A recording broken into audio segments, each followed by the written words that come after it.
Hey guys, welcome to Herding Little Cows to the Glory of God. This is the last of the Overwhelmed Mama series. If you've been following along, we're talking about seeing our children as a blessing and not as a burden. And what are the things in our life that are overwhelming us so that we are acting or treating our children in a way that they think that they are a burden when it's actually other things in our lives that are overwhelming us. A lot of times when we are overwhelmed by things around us, we treat our kids as if they are the problem, when really it's things that we can take some control over or think about in a different way so that we can be able to not put that on our children as they are the problem. Gotta grab my thing. So this one is the last one. It goes with the one before this, which was about discipline and making sure that you're being consistent with your children so they know where the line is, what's expected of them, and they can be creative and enjoy the space that you've given them within the safe space instead of always trying to see if the line's going to be pushed. But saying all that, we want to make sure that our expectations of our children are not too high. If we think that we can expect more of our children than is really able to be expected of them, we can see them as a burden when they're not living up to whatever that goal is. So there's a lot to that. But the first thing is kids are kids. They are not adults. And I know that we are raising adults. Like I tell people that often. I'm not raising kids, I'm raising adults. But children are inherently different than adults. We look in the Bible and it talks about when I was a child, I spoke like a child, I acted like a child. I'm not quoting it exactly, but that part where when I was a child, I did these things. But when I became a man, those things were not bad when he was a child. They're just not the things that are going into the future. So we need to be able to teach our children, these are things that are going to be expected of you, and take small baby steps to get to those things that are going to be expected. We don't expect our 4-year-old to go out and get a job and start making money like you'd expect a 16 or 18-year-old to do. But a lot of times as a parent, we expect our kids to be able to do things because that's how adults do them. So one of these things is sitting still in church. I truly believe that there is a time to teach your children to be quiet, to sit still, and to pay attention to things going on around them. But we also need to remember that they are just kids. And adults in church regularly get up to use the bathroom, move in their chair because they're feeling uncomfortable. Oh, my back hurts, my hip hurts, I'm going to move in my chair. I need a drink of water. Oh, I remembered, something from the message that I want to write down on a piece of paper. But I know people who expect their children to sit absolutely perfectly still in the pew without moving. This is kind of like talking about a baby. Sometimes people get very upset that their babies, we're talking like under a year old, would wake up in the middle of the night for something like nursing or needing a blanket on. A baby can't lean down and put the blanket on. How many times as an adult do we wake up in the middle of the night and we want something? Maybe we're really hungry because we didn't eat enough supper. Maybe we need a drink of water. Maybe we need to pee. All those different things. But if a young child wakes up in the middle of the night, we expect them to stay in their bed and go right back to sleep and not bother mommy and daddy, even if they have a real need. Do you understand? There are times that I wake up because I'm uncomfortable in my bed and I need to get an extra pillow or something like that. I'm pregnant right now, so that's why those things happen. But sometimes as parents, we expect more of our children than we expect of ourselves. If I have a hard time sitting through a sermon without getting a drink of water, and I'm not even saying all the time, but like if I ever in the middle of a sermon need to stand up and get a drink of water because we've had a cold and my mouth's really dry, or I slept with my mouth open last night so I'm really dry, whatever the reason is, can't we expect that our children might have the same needs we have?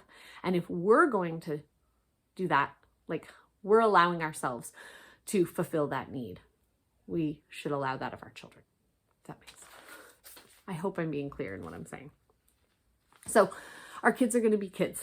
2-year-olds do not consistently use their words. There can be a lot of, I have a 2-year-old right now who is trying to use his words. He talks a lot and sometimes I have no idea what he's saying. It's not that he's really bad at speech. He just talks very fast. And sometimes I have no idea what he's actually like, what subject he's talking about. So I don't even have a place to go with it. But he cannot tell me, Mommy, my back is bothering me, and so I need an ice pack.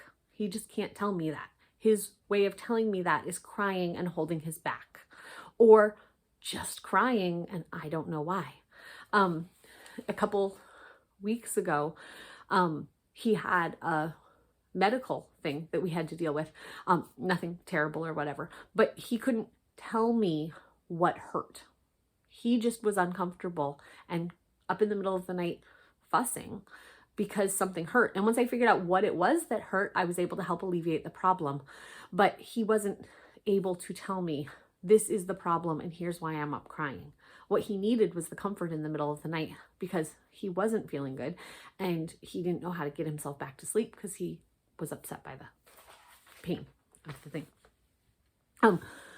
3-year-olds still need reminders to do chores.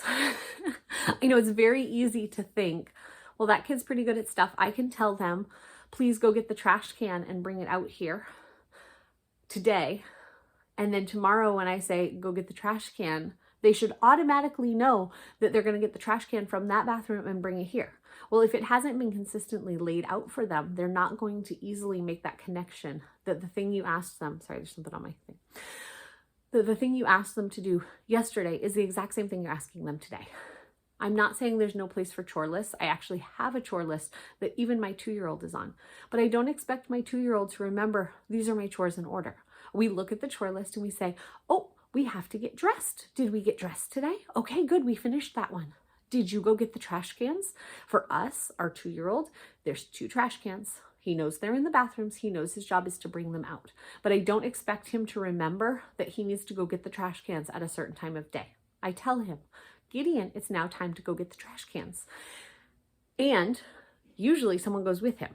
He's at the age now, like, I think it depends on the child. So I'm not saying this is specifically an age thing, but he's at the point now that I can tell him, Gideon, go get the trash can, and he can go get a trash can and take it. And then I can say, Gideon, can you go get the other trash can? And he knows what I'm talking about and he can do that. But if we had 10 trash cans in the house, I don't think that he'd be able to follow that direction to go get the trash cans without any reminders in there. And if it was, we do it sometime before breakfast, but he doesn't have a clear set out time of like, okay, now it's time to do chores. So, you know, we immediately walk into the bathrooms. So just remember that kids need reminders. As an adult, I need reminders. And it's really easy to think, oh, well, the kid would know to do that. There are times that I wash the dishes that I forget to wash the counter. I'm not saying that it happens all the time, but something pulls my attention away. I mean, I can excuse it away and say, oh, well, that thing was really important. I had to take someone to the bathroom. But as a child, whatever they're thinking about is very important to them too. So being willing to give reminders. These hiccups just won't go away. Kids can easily forget a list that you've given them. Like I said, we have a chore list. It is posted in a cabinet in our house and the kids can go and look at the list. But I do not expect, I've got a couple kids with ADHD and a couple kids without ADHD. And I don't expect them to remember, here's the 5 chores on your list. I expect them to go to the list and say, okay, yes, I got dressed. Okay, yes, I made my bed. Okay, the next thing I have to do is go start laundry. They can go look at their list and see what that task is. Because as an adult, I forget the things. Like sitting here right now saying this, I just realized that I never took my medicine this morning. I'm pregnant. I've got prenatal vitamins I'm supposed to take.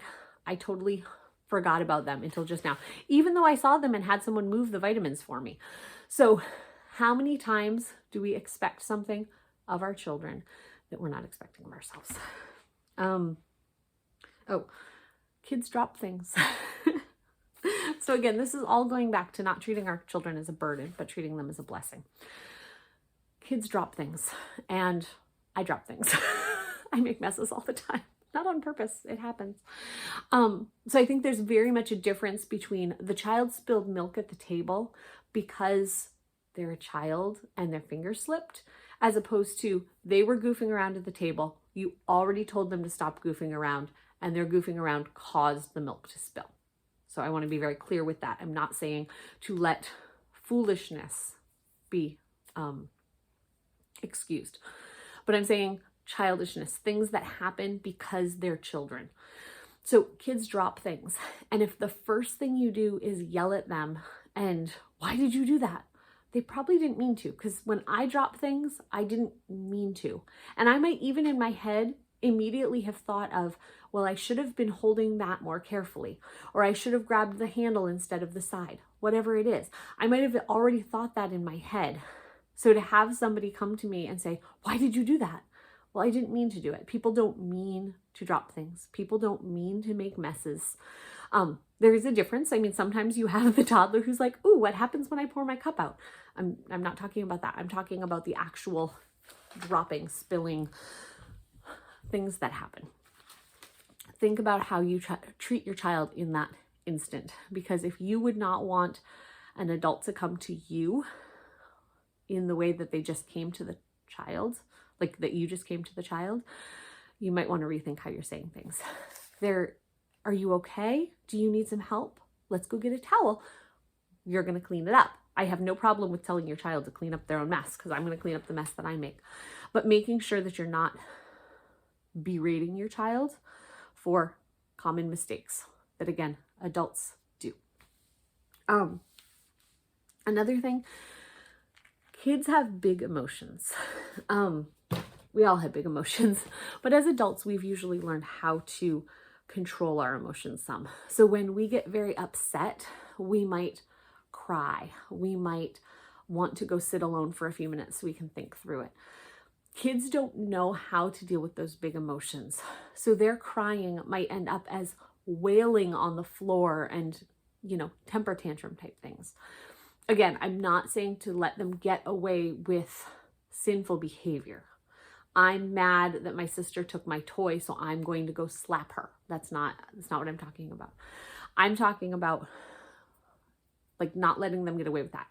If they see their sister takes their toy and they go slap them, I take that child aside and I say, it is not okay to use our hands to hit people. That is not what our hands are made for. God made our hands for lots of different things, but not to hit people. We can't hit people when we're upset. It's okay to be upset because you were playing with that toy and you wanted to have it back. So I understand why you're upset, but we need to figure out how to work through this that doesn't involve hitting somebody. We need to figure out how to work through these big emotions without the wailing that's causing the house to be upset. I cry. I'm a female. I don't know if all female cry, but I cry. But I can't disturb the entire household with my crying over something. And is the crying not helpful, but is it, does it make sense? I don't know how to say that. Like, is the right emotion going with the right thing? There are times where life is just overwhelming, where like, okay, that was the thing that broke the camel's back. It's been a stressful day, and then I dropped the milk as I took it out of the fridge, and I'm just done, and I'm crying. Is my crying a little bit while I wipe up the milk in proportion to what just happened? Or am I laying on the ground saying life isn't worth living because I dropped milk on the floor? Does that make sense? Like, there's a difference of how to handle these emotions. Your sister taking your toy, that you can go back and say, sister, I was playing with that. Can I please have it back?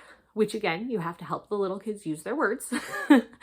But working them through that, helping the two of them get through it. Because as adults, we've had a lot of experience in this world of how to handle various situations. We've had people take our toys before. We've had people get the job promotion that we wanted. We've had people say something unkind to us that we have to deal with. We've had the dropping the entire gallon of milk and having to clean up the mess. Those things have all happened to us, and we've learned how to deal with them as we've had to deal with them. You never know how to deal with the situation until you're actually in it. And when you're dealing with children, they're coming up and dealing with new things every day. Like, I have not been on an airplane since, well, hold on. I was on a life flight helicopter a couple months ago with my son who had a seizure. But before that, I had not been on an airplane for 20 years. So when it came to you can fly with your son, I really wanted to be on that plane, the helicopter with him, because I really wanted to make sure that I was there and could make all the decisions and everything. But I also was really nervous because I had not been on a plane in a long time. If I had never been in that situation, if I was a little kid who's like, okay, guys, we're going to get on a plane, that can be a scary proposition. If you've never done it, like if someone said, I have to go to this new office building and find this new office and be able to go in to fill out certain paperwork so that I can hopefully get a job, I would be very nervous. It'd be nerve-wracking. And there would be big emotions that go with that. So just think of that from the aspect of your children. You're asking a 2-year-old to deal with a situation that is fairly new to them. Maybe they've dealt with the situation of sister taking their toy before, but they haven't done it a lot of times, and they need to learn how that goes, what is the proper response to this. And the way that they learn that is through an adult walking them through the steps.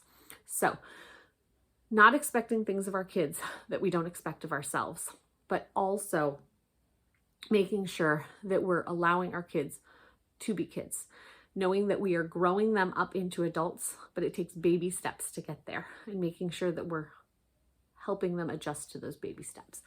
Again, this is to help ourselves think of our children as blessings that God is growing us through, not burdens that are taking us away from more important work God has for us. The most important work as a mom is your ministry to your family. One of those being your husband, which is to be your first ministry, but then also to your kids, who God is growing up a whole nother generation of hopefully believers that you're, teaching them the Bible, and you're teaching them godly worldview, biblical worldview, but teaching them to be the next generation of Christians to advance the gospel, not burdens that God's like, oh, I put these things in your way, so you're going to have to stumble through this to get to the next stage of whatever you're looking forward to. God has put these children, and that's exactly what you should be looking forward to, and how to train and grow them in a godly way. So thank you for joining us for this series, the Overwhelmed Mama series. This is the last one, so don't keep looking for more if you just got to the end of the thing. But there are a lot more in this series that'll hopefully encourage you to just look at your children and your ministry to your family in a different way. See you guys next time on Herding Little Cows to the Glory of God.